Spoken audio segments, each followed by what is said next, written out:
কয়েকদিন ধরে দেখছিলাম ইউটিউবে বা ফেসবুকে এই আশিকুর মলে যে মাওলানাটা ইনি পীরজাদা আব্বাস সিদ্দিকী ভাইজানের নামে উল্টো পাল্টা বলছে। তা এর বিষয়ে আপনি কি প্রমাণ করবে? তা ফুরফুরা শরীফে নাকি তিনজনের নাকি কাফের প্রমাণিত করবে। আসসালামু আলাইকুম ওরহমতুল্লাহি বারাকাতু। খুব সুন্দর প্রশ্ন করলেন ভাই।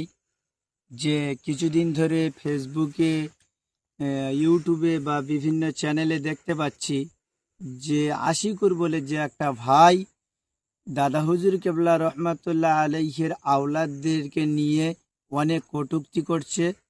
শুধু তাই নয়, পীরজাদা আব্বাস সিদ্দিকী ভাইজানকে নিয়ে অনেক কটূক্তি করছে, বিভিন্ন ভিডিও দেখতে পাচ্ছি। তো তারই প্রতি উত্তরে আমি বেশি কিছু বলবো না, শুধু বলতে চাই যে ভাই বলেছেন তাকে আমি বলতে চাচ্ছি, ভাই আপনাকে আমি বেশি কিছু বলবো না, দুটো একটা কথা বলবো যে আপনি যেই হন না কেন দাদা হুজুরের আওলাদদেরকে কাফের বলে প্রমাণ করতে চাচ্ছেন। আপনি কোন কিতাব পড়েছেন, কোথায় পড়েছেন দাদা হুজুরের আওলাদদেরকে কাফের প্রমাণ করবে? আপনি কি ভেবেছেন বাংলার জমিনে যা বলবো ছেড়ে দেবে মানুষ আপনাকে? কখনো তোমাকে ছাড়বে না।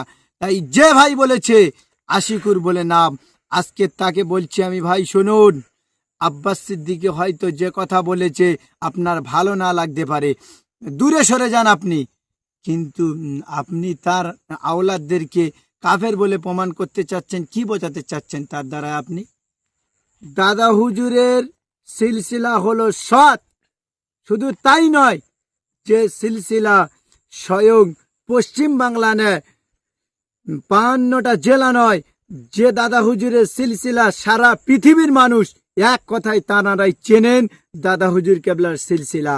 আর আজকের সেই দাদা হুজুরের আওলাদদেরকে কাফের বলে প্রমাণ করাতে চাচ্ছেন, তার দ্বারা কি বোঝাতে চাচ্ছেন? আপনি আপনি কে মশাই? কতদূর পড়াশোনা করেছেন? কোন জায়গায় যে হাদিস পড়াচ্ছেন? কোন জায়গায় যে দর্শ দিচ্ছেন আপনি? আব্বাস সিদ্দিকী ভাইজান তো বলেছে যে যদি কোনো ভুল হয়ে থাকে, সে তো বলেছে যে সামনে গিয়ে বলো। সামনে বলার মতো দম নেই কি আপনার? কিসের কমতি তাহলে বুঝতে পারছি আমরা। আপনি পিছন থেকে বড় বড় কথা বলছেন, সাহস থাকলে সামনে যান না, সামনে গিয়ে বলুন না যে ভাইজান ভুল হয়েছে তোমার, এটা বলতে পারছেন না আপনি? চলে যান ভাইজানের কাছে, তো গিয়ে বলতে পারেন। সেখানে তুমি তো যাচ্ছ না বাবু, কিন্তু দেখতে পাচ্ছি যে বিভিন্ন জায়গায় তুমি বিভিন্ন কথা বলে বেড়াচ্ছ। ও কখনো বলছো যে তিনজনকে বেঈমান প্রমাণ করে দেব, কাফের প্রমাণ করে দেব। আবার কখনো বলছেন যে আব্বাস সিদ্দিকী ভুলভাল বকছে।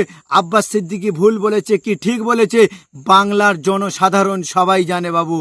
আপনি আব্বাস সিদ্দিকীর ভুল ধরার কে? আপনি কে? আপনি ভাইজানকে ভুল ধরবেন? আপনি কি মনে করেছেন কেউ তোমাকে কিছু বলবে না? কোন মাদ্রাসায় পড়েছে তুমি? এ বাংলার জমিনে কেউ আমরা ছেড়ে দেব না। বাংলার মানুষ আপনাদেরকে কখনো ছাড়বে না, ক্ষমা করবে না। তাই বলছি ভাই, আব্বাস সিদ্দিকী ভাইজান যদি কোনো ভুল কথা বলে থাকে, সামনে গিয়ে তার প্রতি উত্তর নেন, দূর থেকে কাঠি মারামারি করো না। আজকে আপনাদের মতো কিছু আলেমদের জন্য সমাজটা ধ্বংস হয়ে গেল।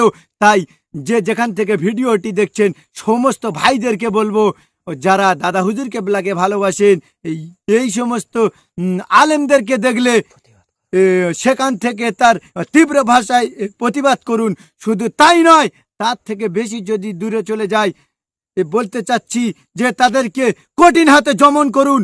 শুধু তাই নয়, তাদেরকে যেখানে দেখতে পাবেন সেখানে জুতো পেটা করুন, জুতো পেটা করুন, জুতো পেটা করুন।